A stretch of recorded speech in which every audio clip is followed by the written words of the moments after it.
Olá, começa agora mais uma edição do Política em Pauta, o podcast do jornal Estado de Minas, e que a gente fala sobre os principais assuntos da política mineira na semana. Nesta sexta-feira, eu estou aqui com o Bruno Nogueira, meu colega de editoria de política. Tudo jóia, Bruno? Tudo jóia, Bernardo? Então, vamos aí para mais um Política em Pauta. Vamos falar sobre vários assuntos que percorreram a semana, né? Zema, Assembleia, CEMIG, Copasa, um monte de coisa. Tem bastante assunto. Meu nome é Bernardo Stilac, sou repórter de política do jornal, e hoje a gente tem como convidado Gabriel Ronan, que é o nosso editor do núcleo de dados aqui do jornal Estado de Minas, e que vai comentar com a gente os assuntos de política, mas vai ter também um terceiro bloco para poder falar sobre as matérias que ele publicou na quinta-feira e na sexta-feira aqui no jornal, que falam sobre um tema muito importante, um tema que está pautando a política nas últimas semanas, que é a segurança pública. Não é, Gabriel? Tudo jóia? Tudo jóia, Bernardo, Bruno, obrigado aí pelo convite. Vai ser um prazer enorme poder conversar aí com você sobre o cenário da política aqui em Minas e também um pouquinho aí da segurança pública, reportagens aí exclusivas que publicamos essa semana. Perfeito, a gente faz uma rápida escalada aqui. Então, você que nos ouve nessa sexta-feira, dia 22 de novembro, a gente vai passar primeiro por um giro bastante rápido ali na Câmara Municipal e na Assembleia Legislativa. Essa semana teve o feriado na quarta-feira, né, dia 20 de novembro, dia da Consciência Negra. Então, as casas legislativas funcionaram, não foi a todo vapor, né, aquele trabalho um pouco mais arrefecido. No segundo bloco, a gente vai falar sobre o governador Romeu Zema. Está com vários projetos tramitando na Assembleia Legislativa e foi ao COSUD, o Consórcio dos Estados do Sul e Sudeste, está tendo mais uma edição, dessa vez em Santa Catarina, e falou justamente sobre segurança pública. É o tema principal desse encontro dos 7 governadores dessas duas regiões brasileiras. E no terceiro bloco, aí sim, a gente fala sobre as duas matérias publicadas pelo Gabriel Ronan na edição de quinta-feira, foi inclusive capa do jornal Estado de Minas, e na edição de sexta-feira, hoje, também falando sobre a questão da situação carcerária de Minas Gerais, a periclitante situação carcerária, e a gente vai comentar isso um pouco na esteira também do fato de que a relação do governador aqui em Minas com a segurança pública é uma das mais repletas de ruído desde que ele assumiu o governo em 2019. Bom, sem mais delongas, vamos para aquele giro super rápido, mesmo por Câmara Municipal e Assembleia no nosso primeiro bloco, porque aqui em Belo Horizonte, né, Bruno, na Câmara Municipal, a gente tem 2 destaques da semana, um deles na Comissão de Legislação e Justiça, que foi o avanço da tramitação da reforma administrativa do Fuad Noman, prefeito reeleito de Belo Horizonte, no segundo turno, né, já foi aprovado no primeiro turno, e o Gabriel Azevedo, presidente da Câmara Municipal, fazendo aí um dos seus últimos atos, se preparando para deixar a Câmara, marcando 2 reuniões extraordinárias para a próxima segunda e terça-feira, para poder, segundo ele, limpar a pauta da Câmara. Vamos primeiro com reforma administrativa, né, Bruno? Vamos. Foi aprovada na CLJ, uma das comissões onde vai ser analisado. O único voto contrário ao parecer do relator Jorge Santos, que acatou a maior parte das emendas apresentadas ao projeto, foi da Fernanda Pereira Altoé, como já era de se esperar, né, do Partido Novo, uma das principais críticas ao projeto de reforma administrativa, mas o fato é que, sob promessas de travar a discussão tanto do Partido Novo, tanto por parte dos partidos progressistas, vai avançando esse texto da reforma administrativa. O texto avançou na CLJ, acho que, se não me engano, tinha mais de 100 emendas apresentadas em plenário para essa discussão. Na primeira votação, no primeiro turno, teve discussões muito acaloradas ali sobre questões envolvendo aquela empresa PBH Ativos, envolvendo a criação das secretarias, e acho que principalmente vindo da parte dos vereadores do Novo, a questão do uso dos recursos públicos, né? Se não me engano, são mais de 50 milhões que seriam alocados com a criação de algumas secretarias e alguns outros cargos. E também chamou muita atenção deles o fato da prefeitura abrir um crédito suplementar de 2 bilhões, que ainda não está muito claro, mas é uma prerrogativa da prefeitura abrir esse crédito para fazer grandes movimentações na cidade. E A gente esteve com a Fernanda Pereira Altoé, né, no dia seguinte à votação do primeiro turno aqui, né, e ela trouxe essas preocupações para a gente de como a prefeitura tem levado esses gastos, né. Então eu acho que para o segundo turno talvez tenha uma discussão mais forte no plenário, mas é aquilo, né, não deve ser algo que deve causar problemas para a prefeitura, porque é uma reforma administrativa muito protocolar, né. O Fuad foi reeleito, vai ter seu governo agora, né. Ele tinha herdado a estrutura do ex-prefeito Alexandre Calil e agora ele tem esse desejo de ter a sua própria estrutura, seus próprios secretários, suas próprias secretarias, no sentido de que a Câmara já barrou outros projetos nesses últimos 2 anos, né? Mas eram projetos menores. Projetos com FUAD com um tamanho menor, né? Porque não era o prefeito reeleito como é agora. Isso favorece essa negociação. Só lembrando que vão ser criadas nessa reforma, né? São um texto muito longo, né? São 53 artigos no projeto de lei que cria essa nova estrutura para a administração de Belo Horizonte, mas o ponto principal é a criação de 4 novas secretarias. Seria a Secretaria de Segurança Alimentar e Nutricional, a Secretaria de Mobilidade Urbana, a de Administração Logística e Patrimonial e a Secretaria-Geral. Além delas, a criação da Coordenadoria de Mudanças Climáticas e a Coordenadoria de Vilas e Favelas. Teria também uma alteração na distribuição espacial da administração de Belo Horizonte, porque a Regional Centro-Sul, uma das 9 regionais atuais de Belo Horizonte, seria subdividida, né, entre a Regional Centro-Sul, que permaneceria existindo, e a Regional do Hipercentro de Belo Horizonte também. Belo Horizonte passaria a contar então com 18 secretarias e não mais 14, e 10 regionais e não mais 9. Esse é um tema que vai continuar sendo pauta aqui do nosso podcast. Essa semana realmente a movimentação não foi tão grande. Vale lembrar que além do Novo, PT, PSOL e Rede, né, que são as representações ali mais à esquerda da Câmara, se mostraram bastante receosas com a ampliação do escopo de atuação da PBH Ativos, que é uma estrutura, como o Bruno disse, responsável por firmar aqueles acordos, as parcerias público-privadas no Estado, na cidade, no município, e isso chamou muita atenção dos sindicatos e dos movimentos ligados à esquerda de uma forma geral, com preocupação em relação a essa possibilidade de privatização ou utilização de empresas privadas para atividades fins em escolas, hospitais e outras estruturas públicas. Conversei com a Isa Lourença ao longo da semana, quando esse projeto foi passado na CLJ. Ela me disse que, inclusive, o FUAD tinha uma reunião marcada com os parlamentares de esquerda, acabou tendo que desmarcar durante a semana, mas que é algo que está no radar deles, né? Eles anunciaram durante a votação de primeiro turno que precisaria ser discutido com o prefeito, eles precisariam sentar à mesa com o prefeito para poder decidir, né, se vão realmente novamente votar a favor da reforma em segundo turno ou se vão partir para uma estratégia de obstrução. Agora, ainda na Câmara, só para a gente finalizar esse assunto e partir para a discussão mais quente, o presidente Gabriel Azevedo marcou 2 reuniões extraordinárias com essa prerrogativa de zerar, ou pelo menos eliminar a maior parte dos projetos que ainda estão pautados para esse ano, que marca o fim da legislatura. O Gabriel acompanhou bem de perto esse trabalho do Gabriel Azevedo à frente da Câmara Municipal e sabe que essa sempre foi uma preocupação, né? Ele sempre foi um presidente da Câmara preocupado com essa publicidade do trabalho que ele fez.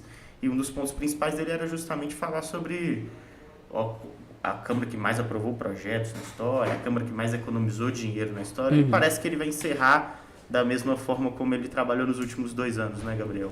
Exatamente, né? O Gabriel Azevedo, desde que ele se tornou presidente do Legislativo, naquela eleição que nós lembramos bem, uma eleição bastante conturbada, bastante equilibrada também, né? O Gabriel sempre decidiu uma tramitação de projetos, ele até usava essa expressão, né, tramitação a jato, né? Então ele queria realmente limpar a pauta. Na época ele falava que temos projetos aí em tramitação desde 2018, 2019, então ele queria realmente tramitar esses projetos o quanto antes, e parece que esse vai ser o objetivo dele agora nessa reta final, né? A gente sabe que o Gabriel tentou ser prefeito, acabou sendo derrotado ainda no primeiro turno. Então ele precisa de alguma maneira agora nessa reta final dar publicidade a esse trabalho como vereador, né? Ele já tem alguns mandatos aí na vereança de maneira consecutiva. Então, evidentemente, para não desaparecer de maneira muito clara, né, do ambiente político, ele tenta aí nessa reta final do ano dar publicidade a essas medidas, né, de tramitação acelerada dentro do Legislativo. Agora a gente bem sabe também, né, Bernardo e Bruno e ouvinte, que nessa reta final também de Legislativo, no ano a gente sempre tem uma tramitação um pouco mais lenta, né? O período de festas vai chegando, as férias também vão se aproximando. Agora também a gente tem alguns parlamentares que não têm nem tanto interesse assim, né? Aqueles que não foram reeleitos e etc. Então, não sei realmente se ele vai conseguir de fato acelerar tanto assim agora na reta final do mandato dele. Agora, tem outra coisa que é importante a Câmara votar até o final do ano, que é o orçamento da cidade, né? Tem um orçamento de 22 bilhões para ser aprovado, prevê déficit zero. Eu acho que o Gabriel está tentando uma maneira de se manter nos holofotes, né? Como o Gabriel Ronan bem disse, ele perde o mandato, ele sai da Câmara, e ele já tem dito que ele não quer tentar algum cargo em 2026, né? Ele quer se colocar como pré-candidato a prefeito em 2028, né? É bem lembrado que ele ficou em quarto lugar ali no primeiro turno, né, com um pouco mais de 120 mil votos. Teve até um crescimento ali na reta final. Isso, né? foi uma votação bem surpreendente que eu acho que credencia ele a ter esse desejo de ser prefeito no futuro, porque ele é um nome jovem na cidade, é uma liderança que surgiu nos últimos anos e eu acho que a gente vai ouvir muito do Gabriel, mesmo ele não tendo cargo nos próximos anos. É um desafio, né? Se manter relevante, mesmo ele tendo esse bom desempenho, por 4 anos sem participar desse jogo eleitoral. Vamos ver como é que vai ser o movimento dele até 2026 e se realmente ele vai manter, né, esse anúncio dele de não participar das próximas eleições. Às vezes apoiando alguém, né? De alguma forma ele vai ter que entrar nesse jogo. Às vezes o próprio partido convence ele a tentar algum outro cargo, né? O MDB é um partido muito grande, tem nomes muito influentes ali que podem mudar a cabeça dele também. Vamos falar agora, então, sobre a Assembleia Legislativa, rapidamente também, porque a gente teve nessa semana a manutenção desse travamento da pauta do IPSENG, né, o Instituto de Previdência dos Servidores do Estado de Minas Gerais. O governo enfrenta bastante resistência para votar esses projetos. A gente vai falar um pouco mais à frente da relação do governador Romeu Zema com os deputados, tanto da base dele e principalmente com a oposição. Mas destacar também aqui a matéria da quarta-feira, dia 20 de novembro, Dia da Consciência Negra, uma matéria da Alessandra Mello, que foi publicada aqui no nosso jornal e está também no portal para quem quiser acessar m.com.br, falando sobre o Estatuto da Igualdade Racial, o projeto de lei que cria esse estatuto, foi aprovado nas comissões na Assembleia e já está pronto para ser votado. Agora o trabalho ali é dos parlamentares que escreveram, né, os autores desse projeto de lei, para poder costurar, como disse a própria Andréa de Jesus, deputada do PT, uma das autoras do projeto de lei, para aprovar esse projeto ainda em novembro. A ideia que ela tem, inclusive como um marco simbólico, né, Bruno, para poder criar esse estatuto no mês da consciência negra aqui em Minas Gerais. Esse foi um dos principais movimentos da Assembleia Legislativa nessa semana quebrada no meio aí pelo feriado. Essa é uma pauta bem interessante dentro da Assembleia Legislativa, que inclusive recebe um apoio evidente do presidente Tadeu Martins Leite. Eu acho que vale a pena ressaltar que uma das grandes articuladoras também desse estatuto é a deputada Leninha, que é vice-presidente da Assembleia, uma mulher negra. Então acho que é muito simbólico a aprovação desse estatuto nesse mês. E a Assembleia, evidentemente, teve uma semana mais curta por causa do feriado. Então os deputados vão para suas bases, né? Eles não ficam em Belo Horizonte, eles vão fazer esse trabalho no interior. Então realmente foi uma semana mais esvaziada na Assembleia, mas eu acho que esse é um bom destaque. E a Leninha, né, uma das autoras, a Andréa de Jesus, que eu já citei, além delas, a Ana Paula Siqueira, do Rede, e a Macaé Evaristo, que hoje não é mais deputada estadual, né, mas foi recentemente nomeada pelo presidente Lula como ministro dos Direitos Humanos e Cidadania. Bom, para a gente falar de Assembleia, falar de IPSENG na Assembleia, já como um gancho para o nosso segundo bloco, em que o destaque principal é o governador Romeu Zema, a gente começa falando do IPSENG, que está enfrentando bastante resistência e já enfrentava antes, mas que teve uma tramitação marcada por muitas idas e vindas em relação a qual seria o foco do governo na Assembleia. Porque tem sido o praxe do governo do Estado inundar a Assembleia com projetos que são de vital importância, né? A própria tramitação do IPSENG nas comissões foi feita de forma concomitante ao projeto similar, né, de aumentar a contribuição dos servidores, nesse caso servidores militares, ao Instituto de Previdência, o IPSM. Ela também tramitou de forma concomitante ao reajuste dos servidores do Estado de uma forma geral, os servidores do Executivo, que foi aprovado com um percentual bastante abaixo da inflação dos 2 anos acumulado, né, uma vitória, de certa forma, para o governo do Romeu Zema. Tramitou de forma concomitante a aprovação do Estado no regime de recuperação fiscal, que foi aprovado em primeiro turno, né? Ainda não terminou de tramitar. E agora, já entrando no nosso segundo bloco, está ali junto com um projeto que foi protocolado pelo Matheus Simões, vice-governador, à época da protocolação, governador em exercício, porque o Romeu Zema estava viajando, fazendo uma viagem que passou por China, Azerbaijão e Portugal, que é o projeto de privatização da CEMIG e da Copasa. É muita pauta, né, Bruno? Assim, e a base tem que entender qual vai ser o foco deles ali agora, porque além de ser muita pauta, são muitas pautas muito importantes e pautas que mobilizam muito a oposição, né? Porque são temas nevrálgicos assim, para o Estado. Eu queria até voltar um pouco nessa questão do IPSENG, porque o IPSENG está parado há muito tempo, mas também por causa das eleições municipais, né? O IPSENG foi apresentado no primeiro semestre do ano. Abril, né? Foi, por ali, um pouco antes do recesso, né? Aí teve o recesso parlamentar e entrou as eleições municipais, né? Na época eu conversei com o secretário de Estado de Governo, o Savá Haddad, que disse que, voltando do recesso, acabando as eleições, o grande foco era o IPSENG. Aí ainda não caminhou direito, né? Eu acho que é importante dizer que a oposição vê nesse IPSENG, na reforma, entre aspas, da contribuição do IPSENG, uma forma de neutralizar aquele reajuste dos salários dos servidores, né? Porque os servidores acabam por ter que contribuir mais para o IPSENG. Sim. E acabam não avançando. Aí entra essa pauta das privatizações, CEMIG e Copasa, que o governo, é uma pauta que o governo tem interesse há muito tempo, desde o primeiro mandato do governador Romeu Zema, mas ele nunca teve uma base sólida na Assembleia, né? No primeiro mandato dele teve muitos problemas, inclusive com a mesa diretora, quando era presidida pelo ex-deputado, agora conselheiro do Tribunal de Contas, Agostinho Patrus, né, que era um deputado claramente de oposição ao governador. Então essas pautas não avançaram.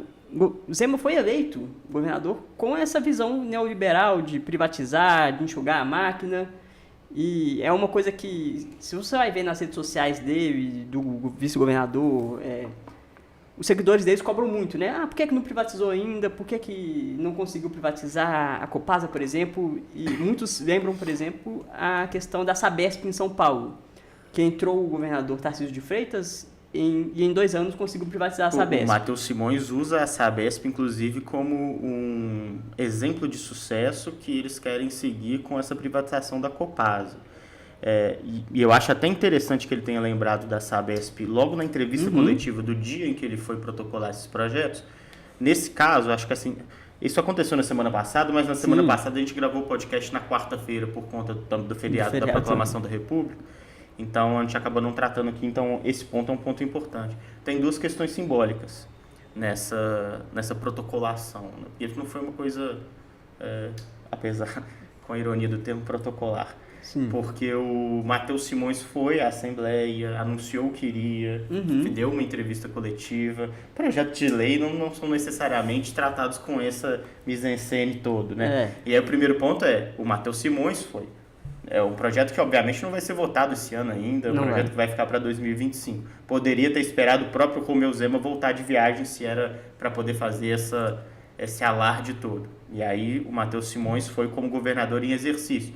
Pode ser uma forma de chancelar o nome dele para a eleição de 2026, para poder pelo menos colocar ele em voga, colocar ele dentro dessa discussão. E ele vai com um discurso muito firme em relação a isso, porque a questão de usar a Sabesp do governador Tarcísio de Freitas como exemplo, nesse momento, provocou o óbvio questionamento dos jornalistas que estavam lá na comparação da privatização da energia elétrica em São Paulo, que está sendo muito problemática, da Enel, ou Enel, a empresa italiana que adquiriu os direitos de fazer a gestão da energia elétrica em São Paulo. Já vinha sendo no ano passado, e esse ano foi inclusive tema da eleição municipal, né? Foi tema da eleição municipal. E aí ele foi questionado e disse, olha, teve esse problema mesmo, mas vai ser diferente aqui, porque nós vamos criar mecanismos reguladores. O papo que a gente já esperava ouvir. Mas é interessante ele lembrar da Sabesp, né? Porque lembrar da Sabesp é trazer, obviamente, para jogo uma privatização até então mal sucedida. Uma privatização mal sucedida, e que inclusive foi tema de uma reunião do presidente Lula com a primeira-ministra da Itália, Giorgia Meloni, no G20, né? Estiveram aqui, porque é muito discutida essa questão da Enel, se é possível o governo, nesse caso o governo federal também, e o Ministério de Minas e Energia, cancelar esse contrato, né? É uma questão muito jurídica, muito difícil de se fazer, porque geralmente esses contratos são bem amarrados. Mas é interessante o vice-governador Matheus Simões trazer o caso de São Paulo, porque são governos muito alinhados ali ideologicamente, né? Acho muito interessante. Agora, ainda nesse âmbito de CEMIG e Copasa, a gente teve uma notificação da CVM essa semana, já mais voltado para a questão da economia aí, porque diante do projeto de lei protocolado pelo Estado, as ações de CEMIG e Copasa dispararam na Bolsa de Valores. Né? E aí, evidentemente, muita gente que tem ação nessas duas empresas acabou faturando com essa valorização das ações das duas empresas públicas. E a CVM notificou tanto CEMIG quanto Copasa para divulgar algum tipo de fato relevante, né? Que é algo sempre muito cobrado quando a gente fala de economia, para poder justificar aí esse aumento das ações de CEMIG e de Copasa, que a gente sabe, como vocês bem me disseram, que é um planejamento desde o primeiro mandato do governador e que parece que eles vão tentar tocar aí com uma grande pauta de 2025, né? Que é algo que exige um desgaste para o governo muito grande, principalmente com os servidores, mas que também pode servir aí como grande bandeira do governador Romeu Zema ao final do mandato, né? E aí, evidentemente, já catapultando o nome do Matheus Simões para 26. Matheus Simões, que já é visto como pré-candidato ao governo em 2026. O Romeu Zema já disse... Bem pacificado isso. O governador Romeu Zema já disse várias vezes que é o candidato ideal dele, que vai trabalhar pela eleição do vice-governador. E citando essa coisa do mercado também, é muito interessante porque no dia seguinte à protocolação dos projetos, a XP Investimentos, que é a principal corretora de investimentos do Brasil, uma empresa muito grande... Matéria que você assina, né, Bruno? Aqui na terça-feira, inclusive, foi uma coisa que acabou passando, né, para a imprensa mineira, mas a gente resgatou isso. A XP Investimentos, inclusive, conduziu o processo de SAF, do Cruzeiro, de outros clubes de futebol também, é uma empresa muito grande. Pregou cautela, disse que é para ter cuidado com a euforia, porque eles não acreditam na aprovação da privatização na Assembleia. Um dos heads de saneamento e energia da XP cita, inclusive, o relacionamento ruim do governador com a Assembleia, não tem uma base muito consolidada, e cita também a questão da Constituição do Estado, necessitar um referendo popular para privatizar essas duas empresas. Esse é um outro ponto muito importante, né? Que o Simões ele aparece agora mais na mídia, não só como um projeto para 2026, mas talvez tendo um destaque nos holofotes que ele já tinha nos bastidores como uma figura mais afeita à negociação e à conversa do que o próprio governador Romeu Zema, que nunca foi essa figura... Ele se vendeu em 2018 como um outsider e depois se provou um outsider mesmo durante o tempo dele de governo, né? Porque a gente vai falar mais disso ainda nesse bloco e também no próximo, não é um cara afeito a negociações nem interna nem externamente, não participa das reuniões do governo federal, por exemplo. Vamos falar disso. E o Simões acaba sendo a figura que faz isso, e ele aparece agora nesse projeto, que vai ser mais um projeto importante a tramitar na Assembleia pelo governo do Estado, e que tem dois pontos ali paralelos a ele muito relevantes. Um deles é essa questão do referendo, porque já está na Assembleia, já está há bastante tempo, né, na Assembleia, um projeto de emenda à Constituição, uma PEC, que exige uma tramitação mais complexa, precisa de uma votação qualificada de 3/5 da Assembleia para poder ser aprovado, que é uma PEC que altera a lei estadual, que desde 2001 determina que para privatizar empresas ligadas a energia, saneamento e gás natural, mesmo, portanto, Gasmig, Cemig e Copasa, é necessário uma aprovação popular, um referendo popular para que essa privatização, essa ação seja concluída. E essa PEC quer justamente tirar isso da frente. O Matheus Simões falou que o ideal seria que a PEC tramitasse junto aos projetos de lei de Copasa e Cemig, para que isso pudesse ser feito sem a necessidade de um referendo. Mas foi claro também que, se for necessária a votação, eles já conversaram com o TRE, já orçaram qual seria o custo de fazer essa votação popular para poder tocar em frente, né? Mais uma vez, como o Gabriel disse, evidenciando que é, sim, uma pauta prioritária, bandeira, né? Para o governo. E a outra questão relacionada a isso é o PROPAG, que é o plano de financiamento das dívidas dos estados, proposto esse ano pelo Rodrigo Pacheco, fruto de uma série de amarrações entre o governo federal, deputados aqui estaduais da oposição, o governo estadual, obviamente. O próprio presidente da Assembleia teve uma articulação muito grande nisso, né? Muito grande, né? O Tadeuzinho junto com o Rodrigo Pacheco, que é o presidente do Congresso Nacional, que é um projeto que cria mecanismos, principalmente para poder reduzir o montante de juros cobrado ao estoque da dívida dos estados. E foi um projeto, na visão de vários especialistas que a gente conversou, criado para poder encaixar certinho na situação de Minas Gerais, que dentre os estados endividados é o que mais tem ativos para serem federalizados, porque uma das possibilidades de reduzir os juros é justamente essa. Você federaliza ativos estatais, Minas, no caso, tem a Codemig, tem a Cemig, tem a Copasa, reduz o estoque da dívida e, se você chegar a 20% do valor total da dívida com o valor dessas empresas, você tem a possibilidade de reduzir também em até 2 pontos percentuais a cobrança dos juros, que hoje está fixado no IPCA mais 4% ao ano. Então, bem puxado. É muito criticável, né, essa cobrança. Mas a questão é, se privatizar, o que a oposição ao Zema na Assembleia diz, privatizar essas duas empresas vai de encontro ao Propag. E aí vai de encontro à ideia também central do governo Zema, que é resolver a questão do caixa do Estado, que tem uma dívida de quase 170 bilhões com a União. Agora, eu queria lembrar que essa PEC, para mudar a Constituição do Estado e acabar com o referendo, foi justamente protocolada junto com o regime de recuperação fiscal, o plano, né, se não me engano, no final do ano passado, mais ou menos, ali, quando teve várias audiências na Assembleia, mandaram também esse projeto. Agora, o vice-governador diz que não tem problema em enfrentar um referendo, mas se aprovado esse referendo acontece em 2026, provavelmente, ano de eleição. Sim.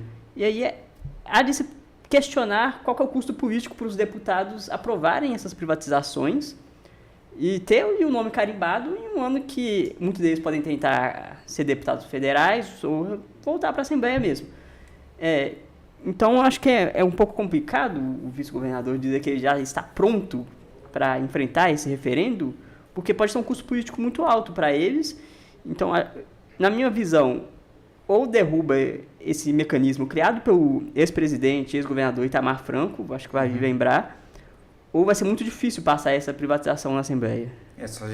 Só da gente pensar o número de servidores que existe no Estado, que já é uma parcela significativa de pessoas que devem votar contra um eventual referendo, é uma votação bem complicada para o governo, né? E para os deputados, sobretudo, né? Como bem o Bruno disse, é uma questão de imagem, né? Fica realmente bem complicado. De empresas que têm uma capilaridade como poucas teriam, né? Porque a gente está falando de fornecimento de energia elétrica e saneamento básico para todo o Estado. Então, é um assunto que mexe com cada município, com cada região. A gente que é jornalista, né, costuma brincar que CEMIG e Copasa a gente não precisa nem explicar a sigla, né? Sim. Exatamente. A gente só coloca o nome da empresa ali, as pessoas já sabem o que é. São empresas que, acho que principalmente a CEMIG, muito eficiente, né? A Copasa tem alguns problemas, principalmente no norte de Minas, no Vale do Jequitinhonha, que é muito questionado o serviço dela, mas a CEMIG é muito eficiente, não lembro de grandes problemas. E lucrativa. Lucrativa, são empresas lucrativas. Mas vale dizer que a CEMIG também ela já não é uma empresa muito estadual, né? Assim, Não é. Já é uma empresa listada na bolsa há bastante tempo e já tem muito investimento privado nela. Se eu não me engano, o Estado tem só 17% da CEMIG, né? Isso. Inclusive, eles querem fazer não um modelo... É uma espécie de privatização, mas eles chamam de corporation, né? Uhum. Que vai vender ali mais ações do Estado para o setor privado, mas o Estado ele não vai deixar de... Ele vai deixar de controlar também a empresa, mas não vai deixar de ter voz dentro do conselho de administração. Né? Eles chamam de golden share, né? Que é uma fatia que a lei permite que o Estado tem que ter pelo menos 10% da empresa para poder vetar ações dos controladores deles. E o Matheus Simões até disse que esse modelo não seria, então, um empecilho para a federalização, né? Que o próprio governo federal poderia entrar nessa concorrência aí pela... Agora a Copasa já é uma situação um pouco mais difícil, então... É um modelo mais tradicional. Um modelo mais tradicional, inclusive os problemas da Copasa já é vistos como um facilitador, né? Parece que os deputados já teriam mais inclinação a privatizar a Copasa do que a CEMIG. Menos tecnológica, né? Até como consumidor a gente... Burocrática também, uma empresa muito burocrática. Isso de maneira bem clara. Bom, vamos pegar os jornais aqui para a gente poder fechar esse segundo bloco já alinhando com a nossa pauta do terceiro bloco, que é a pauta da matéria especial, da série, né? Das duas matérias especiais que o Gabriel Ronan fez na quinta e na sexta-feira, publicou no jornal Estado de Minas, falando sobre uma decisão também envolvendo a relação do governador Romeu Zema com os servidores, e aí com uma categoria de servidores que particularmente é uma pedra no sapato do Zema desde que ele assumiu, que são servidores das forças de segurança. De uma forma geral, há uma grita muito grande das forças de segurança pública com o governador, com dezenas de manifestações ao longo dos últimos 6 anos, principalmente por conta da recomposição salarial. É uma pauta que eventualmente a gente vai voltar a tratar aqui, mas o ponto mais importante, o ponto factual da semana foi que o Tribunal de Contas do Estado determinou que o governo voltasse a pagar a contribuição patronal ao Instituto de Previdência dos militares, dos servidores militares, o IPSM. O governo do Estado adotou uma lei federal que fala sobre a contribuição previdenciária às Forças Armadas, suplantando uma lei estadual que falava sobre a necessidade do governo contribuir com 16% da folha, enquanto os militares contribuiriam com 8% para o Instituto de Previdência. O que aconteceu desde 2020 é que o governo deixou de pagar a sua contribuição e elevou no primeiro ano para 9,5% e a partir do segundo ano para 10,5% a contribuição dos servidores. E isso, obviamente, né, como é uma parte maior do salário dos militares, dos bombeiros e policiais do Estado, ampliou as reivindicações e a insatisfação em relação à própria questão do reajuste salarial e coloca ali, principalmente dos deputados classistas, e aí a gente tem como voz principal o Sargento Rodrigues, que é um deputado estadual desde 1998, e uma voz muito importante na Assembleia, principalmente na defesa dos direitos dos militares, evidenciando, dizendo que o IPSM estava quebrado, que o IPSM não poderia sobreviver sem a contribuição patronal e onerando ainda mais o servidor, que já estaria com o salário defasado. O TCE disse, olha, no entendimento do tribunal, o governo do Estado não poderia negligenciar a lei estadual para adotar uma lei federal e, com isso, se beneficiar de não ter que pagar a contribuição patronal. Diante da reivindicação, a partir de dezembro, o Estado de Minas volta a pagar 16% da contribuição para o IPSM e os militares voltam a contribuir com 8% para esse instituto.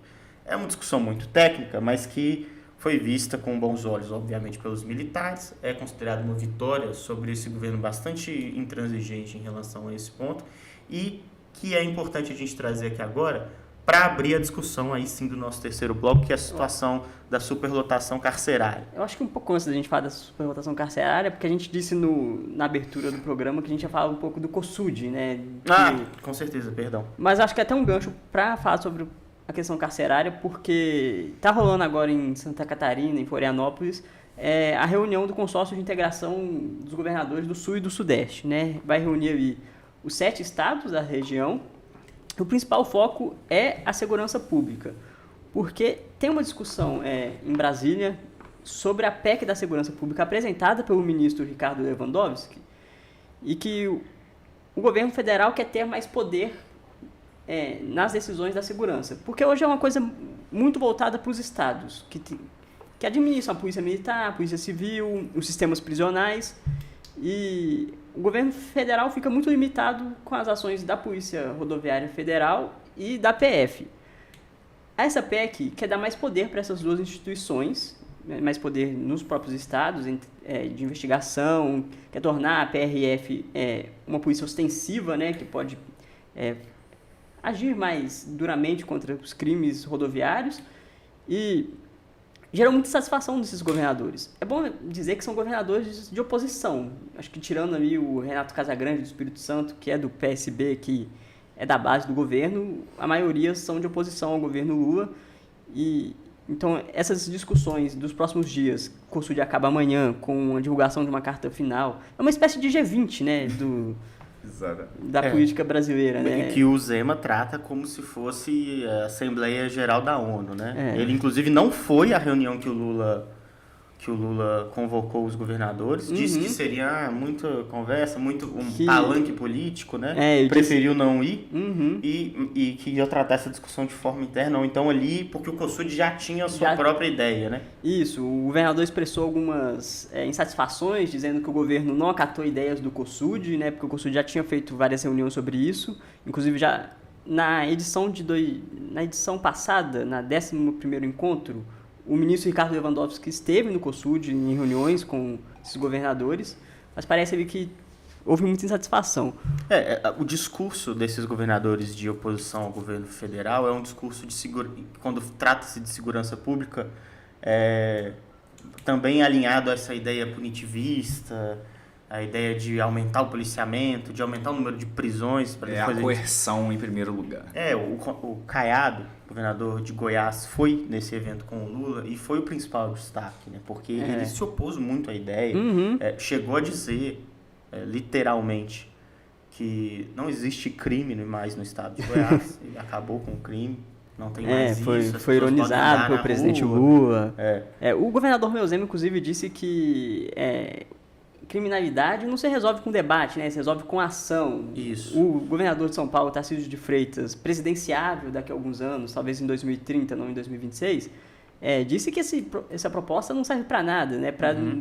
Ou serve para muita coisa, para não dizer nada. E ele disse isso, inclusive, depois que houve um ataque do primeiro comando da capital, um suposto ataque do primeiro comando da capital, que ainda está sendo investigado, ao aeroporto de Guarulhos, onde assassinaram um delator da organização. À luz do dia, né? Numa operação muito cinematográfica. Assim, que, inclusive, parece ter suspeitas de envolvimento da Polícia Civil do Estado de São Paulo, né? O morto seria um delator, né? De esquemas de extorsão da Polícia Civil. Tarcísio de Freitas, que é um artífice dessa discussão, por ter como seu secretário o Guilherme Derrite, né, um ex-policial militar das Forças Especiais do Estado de São Paulo, um cara que disse que foi expulso da rota por ter matado demais. Então, assim, ele é uma figura muito agressiva, muito difícil de se dar aí E ele desponta como um cara que nesse discurso é o principal governador, né? O governador Tarcísio de Freitas. Mas, enfim... Acho que para a gente entrar agora nessa discussão da superlotação carcerária, eu pesquisando um pouco sobre esse tema, é um assunto muito mineiro, porque Minas Gerais é o segundo estado mais populoso da federação, mas também é um assunto nacional. Eu lembro que, ano passado, o Supremo Tribunal Federal concluiu o julgamento da ADPF 347, proposta pelo Partido Socialismo e Liberdade, o PSOL, e concluiu que há um estado de coisas inconstitucionais no sistema carcerário brasileiro, que é responsável pela violação massiva dos direitos dos presos, né? E foi uma DPF, uma ação relatada pelo ministro Marco Aurélio Mello, já aposentado, e determinou que os estados têm que fazer uma série de adequações ao sistema carcerário, construir novas unidades para evitar a superlotação, criou aquela coisa das audiências de custódia para evitar que as pessoas sejam presas logo que são abordadas e evitar que elas vá para o sistema prisional, porque já é muito precário no Brasil, né? Então, acho que é importante citar essa DPF, porque muito do que o Estado precisa fazer tem que se adequar às regras que o Supremo Tribunal Federal já E a gente está falando desse assunto, né, Bruno, por conta da matéria de capa do Estado de Minas de quinta-feira e de uma matéria também que saiu na edição de sexta-feira, logo mais a gente abre aqui para vocês verem. A capa do jornal de ontem diz: superlotação carcerária abre espaço para o crime. Presídios lotados são escolas de delitos e fortalecem facções, apontam especialistas.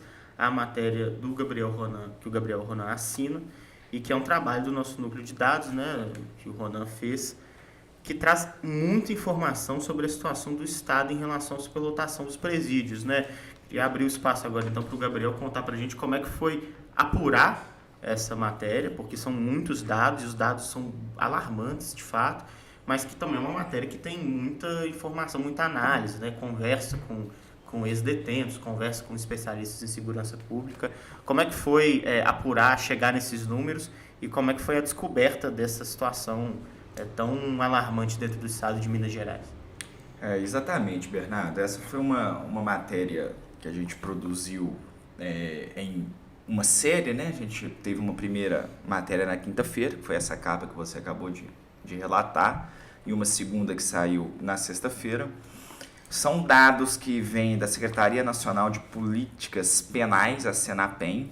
A Senapen faz um balanço semestral sobre, que é um raio-x aí do sistema penitenciário brasileiro, que evidentemente a gente tem que fazer essa ressalva, né, Bernardo, Bruno e ouvinte, que esse tipo de dado penitenciário ele tem sempre muito questionamento dentro dos especialistas, entre os especialistas, melhor dizendo, justamente porque muitos estados não monitoram essa questão de maneira muito próxima, o que felizmente não é o caso de Minas Gerais, que a gente já tem um detalhamento maior das penitenciárias aqui de Minas.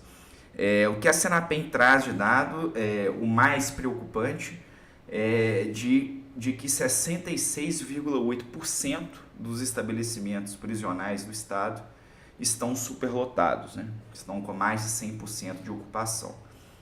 Eu até trouxe aqui anotei aqui alguns casos que lideram a superlotação. O presídio de Itapajipe com 311% de ocupação, o presídio de Bocaiúva com 297%, Taiobeiras com 280%, e o presídio de Juiz de Fora, né, que aí a gente já está falando de uma cidade com um porte grande, bem maior, que tem uma ocupação de 267%. Né? Então são ocupações aí, são 36 presídios acima de 200% de ocupação. Então nós estamos falando aí de quase um colapso total do sistema prisional de Minas Gerais, que evidentemente se estende para o Brasil como um todo, né? Imaginar, né, uma capacidade de 200% maior, você imagina uma cela, né, assim. Exatamente, porque caberiam 5 pessoas com 15 pessoas. Com 15 pessoas, justamente. Minas Gerais hoje tem uma população prisional, né? Hoje não, no último levantamento da Senapen, que foi feito lá em julho, claro que esses dados, né, de sistema prisional, eles mudam muito rapidamente, mas lá em julho eram 72.568 pessoas atrás das grades no estado, sendo que, e aí já é um segundo passo, que a gente traz já na matéria de quinta-feira ainda, na segunda página, que na terceira página, melhor dizendo, que é a grande quantidade de presos sem condenação. Né? A gente tem 37% dos detentos atualmente em Minas Gerais que estão atrás das grades sem a condenação. Então aí a gente pensa como é que o sistema de segurança pública, e aí quando eu falo sistema, a gente tem que discutir também a questão do judiciário nesse âmbito, como que é falho, né? Porque é uma quantidade de pessoas muito grande que estão respondendo, que estão atrás das grades, sem condenação. Esse dado é muito importante, né, Gabriel? Desculpa interromper, porque Claro. existe uma noção de um senso comum no Brasil em relação à impunidade, de que o Brasil não prende. O Brasil prende muito, né? E muito ao prende contrário, né? sem condenação nesses casos. Né? A gente cultiva uma cultura carcerária, né? De aprisionamento em massa das pessoas. E que a matéria discute sobre os riscos disso, né? O cara não foi condenado e está lá preso e está numa situação dessa de superlotação, por exemplo. Fica muito vulnerável à ação dessas organizações que já estão dentro dos presídios, né? É aquela expressão que até o Sidney Marques, que foi o meu personagem, né, que é um ex-detento, ficou 20 anos no sistema carcerário de Minas Gerais, ele falou, e eu achei até muito interessante, que o cara entra ladrão de galinha e sai membro de facção, né? É isso que acontece muitas vezes. Ele mesmo relatou de um caso que ele se deparou no norte de Minas, um colega de cela que ficou 4 anos detido no presídio de Francisco Sá, e depois desses 4 anos ele foi finalmente julgado e foi absolvido. Então, no fim das contas, ele ficou 4 anos na cadeia, meio que de maneira injusta, né?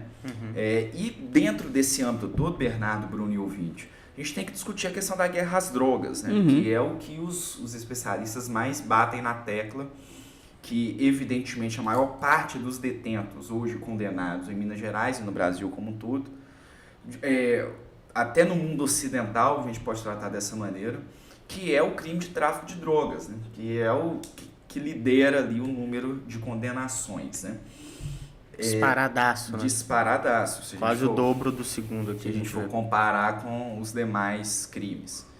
E, evidentemente, que a questão do tráfico de drogas, a gente tem que discutir muito da questão da segregação, né, que existe no judiciário, existe também nas polícias. Muitas vezes a pessoa para e é condenada por tráfico de drogas, tendo somente o policial militar como testemunha daquele crime. E, evidentemente, a gente tem uma série de questões que precisam ser discutidas, que no Brasil existe até um senso comum de que fala, existe uma determinada quantidade de droga que faz com que aquela pessoa seja presa. Mas isso é um mito, né? A gente sabe que na prática o que condena uma pessoa por tráfico de drogas muitas vezes é o fato daquela pessoa não ter um endereço fixo, ou daquela pessoa estar ali junto com uma balança de precisão, o que pode caracterizar ali algum tipo de comércio. Mas a gente sabe que a linha é muito tênue entre o usuário e o traficante. Então isso faz com que a gente acaba prendendo muitas pessoas por tráfico de drogas e muitas dessas pessoas são usuários. Claro, né? Eu acho interessante essa questão de a gente estar alimentando o crime organizado, prendendo essas pessoas, prendendo pessoas que não deveriam estar presas.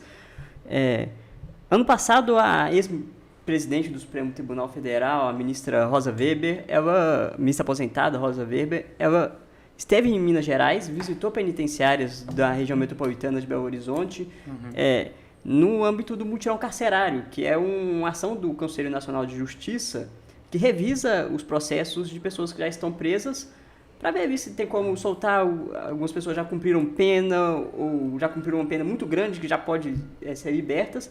E ela disse, inclusive, que defendendo a reintegração do preso, que eu vou abrir aspas porque eu acho importante falar isso, que em benefício dos apenados, sim, mas em benefício, sobretudo, da própria sociedade em que eles têm de ser reintegrados, para a segurança da própria sociedade, não para o retorno à prisão e para fortalecimento do crime e o fortalecimento das diferentes facções. Eu acho que o judiciário, a gente volta a falar que esse é um problema sistemático, né, do sistema, porque ao governo cabe a gestão das penitenciárias, cabe o policiamento, mas quem prende mesmo é o judiciário.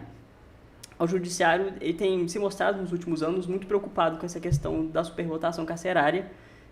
Inclusive, uma das decisões dessa ADPF que eu citei no início cria o plano Pena Justa, que faz com que os judiciários estaduais tenham que deixar bem claro por que não foi estabelecido uma medida cautelar ao invés da prisão, entendeu? Acho importante deixar isso bem claro, porque é uma questão muito de justiça com essas pessoas, né? É uma população já muito estigmatizada pela sociedade que entra nesse sistema e é tratorada. É tratorada, é difícil dela voltar para a sociedade, né, depois disso. Uhum. E um pouco disso, Bernardo e Bruno e ouvinte, eu queria até mostrar já a matéria que a gente publicou na sexta-feira, que aí já fala de um segundo problema que evidentemente está relacionado a este primeiro, da superlotação e da prisão sem condenação, que é a questão da ausência de servidores públicos no sistema prisional de Minas Gerais, né? Eu até anotei alguns números aqui. O caso, por exemplo, dos professores, né? 91% dos presídios de Minas não tem nenhum professor contratado, né? Enfermeiros, o número chega a 61% de ausência, 82% das unidades não tem dentista. E aí, quando a gente fala de ressocialização, né, 45% das unidades não tem assistente social, né? Então, como que você vai falar de uma ressocialização se aquela unidade não tem um profissional que é fundamental para essa ressocialização, né? Que, evidentemente, ela é multifacetada, mas o assistente social, claro que aqui uma opinião até de leigo, porque eu não sou um assistente social, mas a gente sabe que é uma das obrigações, um dos pontos mais sensíveis da ressocialização, né? Passa pelo assistente social. E aí a gente mostra um pouco como que é também bastante de escolha política, né? Voltando um pouquinho lá no nosso segundo bloco, como que os estados investem muito na polícia militar, pouco na polícia civil, tanto que a gente praticamente não tem representação política da polícia civil nas nossas casas legislativas. A gente viu, por exemplo, a facilidade que se passou a retirada do Detran, né, da polícia civil na Assembleia no ano passado. Então há um panorama, né, político todo voltado à coerção, né? Então a polícia militar tem uma condição de trabalho muito melhor que a polícia civil e muito melhor que todos esses profissionais que trabalham dentro do sistema carcerário, né?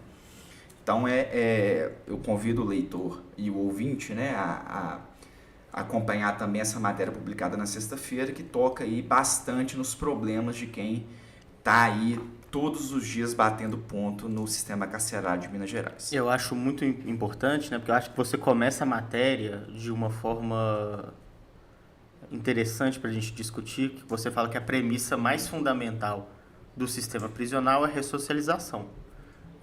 E que acaba sendo uma informação que poderia ou deveria ser óbvia, mas que é importante começar a matéria com essa frase, né? Porque, inclusive, a questão política mesmo, a escolha política de não ter esses profissionais dentro dos presídios, revela a imagem ou a mensagem que os governos querem passar com o sistema carcerário que eles gerem, né?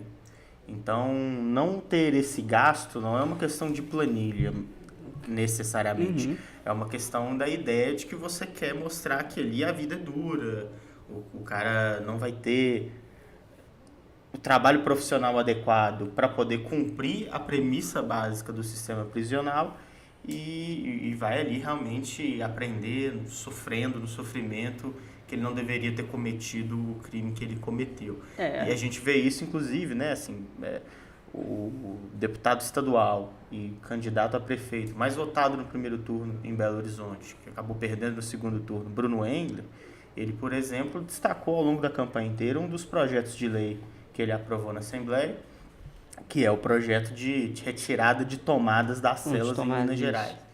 E ele faz isso, esse projeto, porque é um projeto que tem... representa ganho político para ele dentro da base eleitoral dele, que é uma base muito grande. E que trata justamente disso. A gente não está falando de assistência social, a gente não está falando de ter professor na cadeia, a gente está falando de ter tomada na cadeia. E que é lógico, a gente sabe, muita gente já passou por isso. É difícil achar alguém que não passou por um golpe de celular, de WhatsApp, que existe uma proliferação desse tipo de crime dentro do sistema prisional, mas que é tomada, sei lá, por um ventilador. A gente está passando aí por ondas de calor absurdas, né? Enfim. São e celas superlotadas. Celas superlotadas.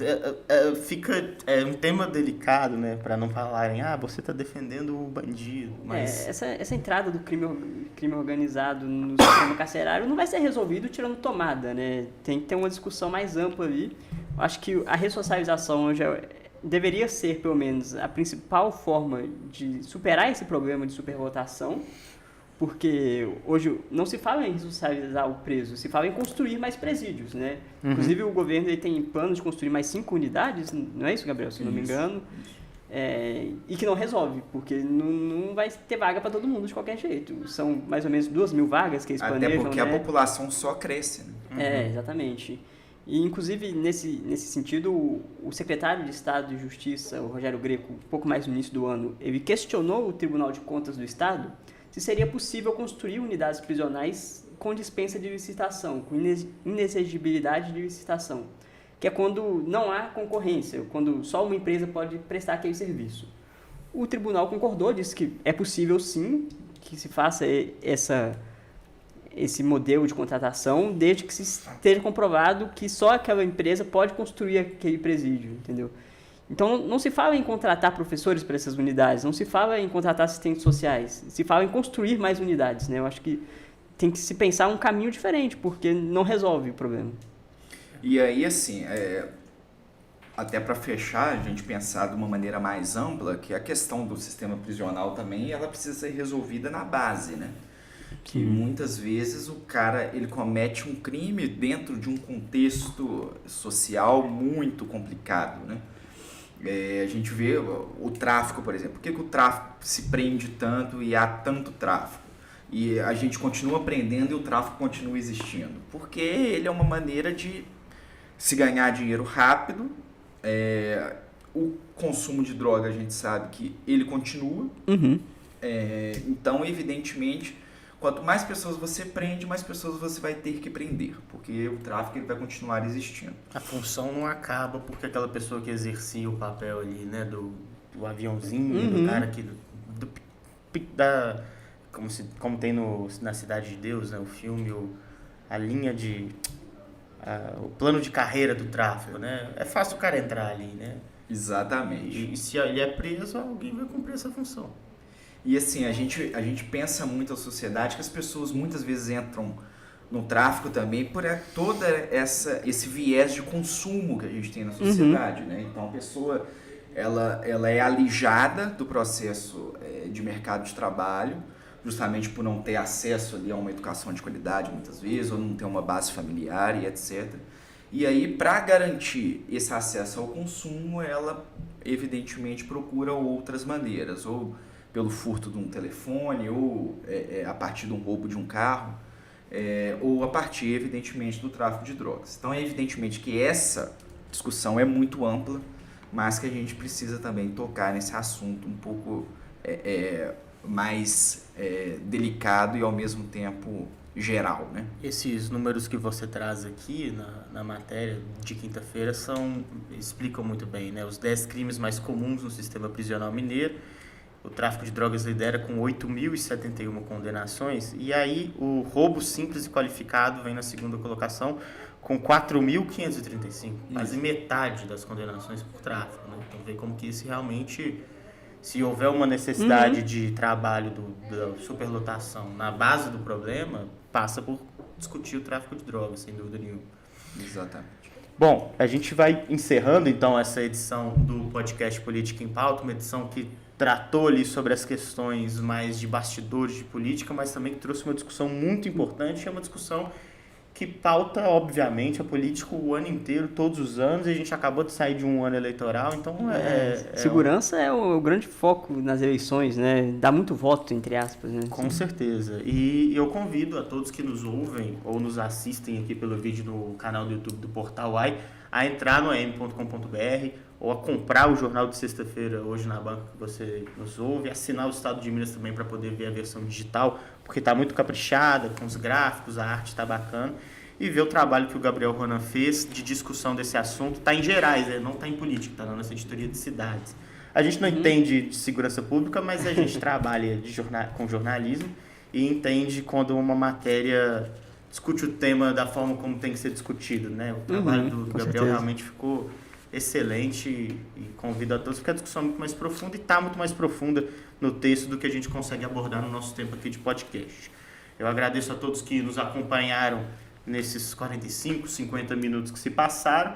Convido novamente todos a acessar o am.com.br para acompanhar a cobertura política do dia a dia. E na sexta-feira a gente está de volta para poder falar novamente sobre os assuntos mais importantes. Obrigado, Bruno. Obrigado, Bernardo. Foi um prazer. Precisando, só chamar. Obrigado, Gabriel. Obrigado, Bernardo. Obrigado, Bruno, também pelo convite. Precisando, a gente está aí à disposição. Um abraço a todos e até a próxima.